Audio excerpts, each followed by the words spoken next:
মনে আছে মা, বিষয়টা যদি আমার দিদি বা দাদার হতো, তুমি কোনোদিন বাবাকেও ছাড়োনি।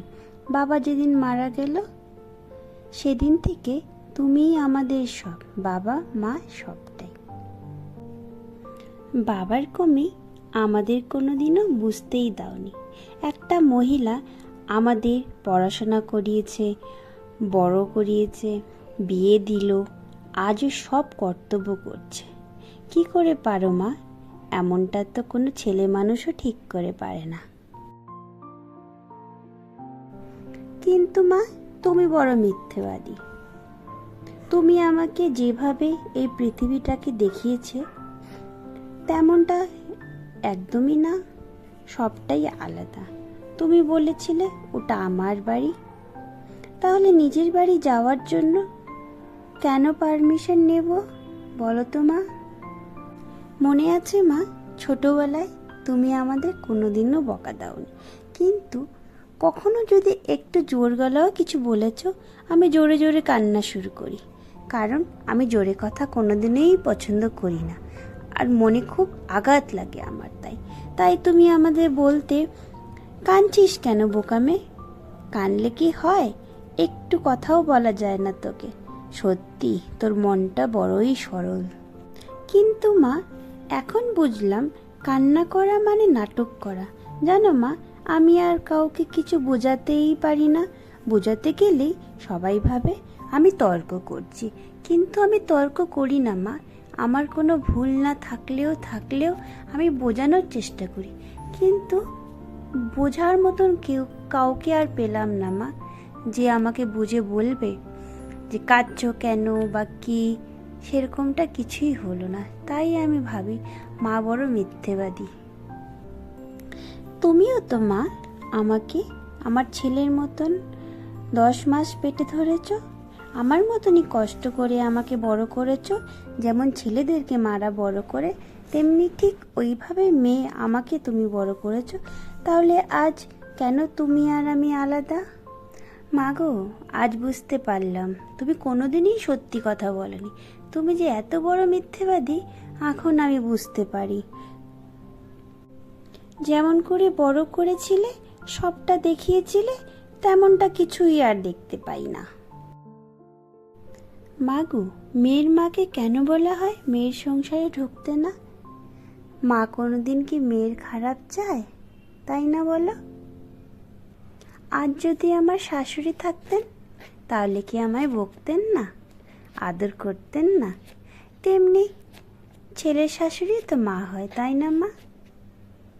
মনে আছে মা, ছোটবেলায় তুমি বলতে মানুষকে হেল্প করতে, তাহলে ঈশ্বর তোমায় হেল্প করবে। তারপরে আবার বলতে মানুষকে হেল্প করা, বিপদে পড়লে মানুষই তোমাকে হেল্প করবে। কিন্তু এখন তো তা দেখতে পাই না মা। যার দরকার আমার সুযোগ নিয়ে সবাই চলে গেছে, আর আমার দরকারে কেউই পাশে থাকে না মা।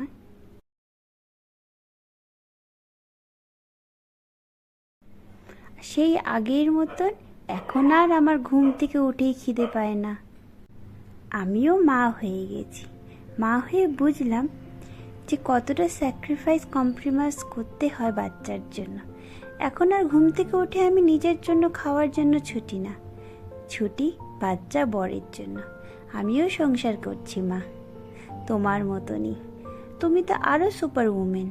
সংসার করেই বাইরে কাজ করে আমাদেরকে সামলেছ, কোনোদিন কিছু কমিয়েই আমাদের ফিল করতে দাওনি। এখন বুঝি অতটা সহজ না। তুমি তো সব সময় আমাদেরকে পারফেক্ট বলেছ, কোনোদিনও কোনো কমি বলনি। আমি তো নিজেকে আয়নায় সব সময় দেখে ভাবতাম আমার মতন পারফেক্ট কেউ নেই এই দুনিয়াতে। কিন্তু মা, এখন বুঝতে পারি বড় হয়ে যে আমার মধ্যে তো গুণই কয়েকটা আছে, তাছাড়া তো সবই খারাপ।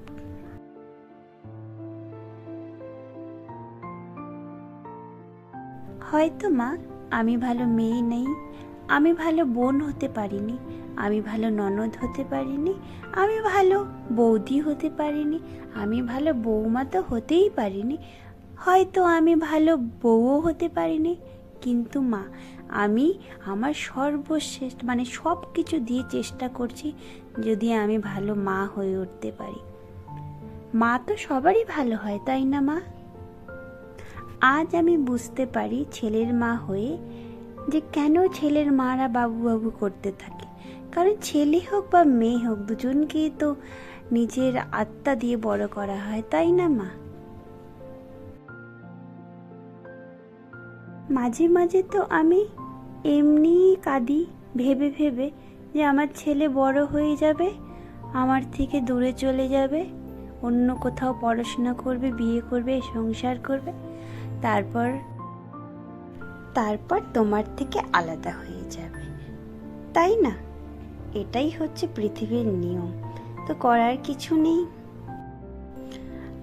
আমি গীতায় দেখেছি যে কৃষ্ণ এক জায়গায় বলছে যে যদি বাচ্চা বড় করে তুমি আশা করছো যে বাচ্চা তোমাকে দেখবে, তাহলে ওটা কিন্তু ভালোবাসা না। আর বড় হয়ে যদি বারবার তুমি বাচ্চাকে বলছো যে তোর জন্য আমি এই করেছি ও করেছি, তুই আমাদেরকে ভ্যালু দিস না, দেখিস না, তাহলে সেটা ভালোবাসা না, সেটা হয় ব্যবসা।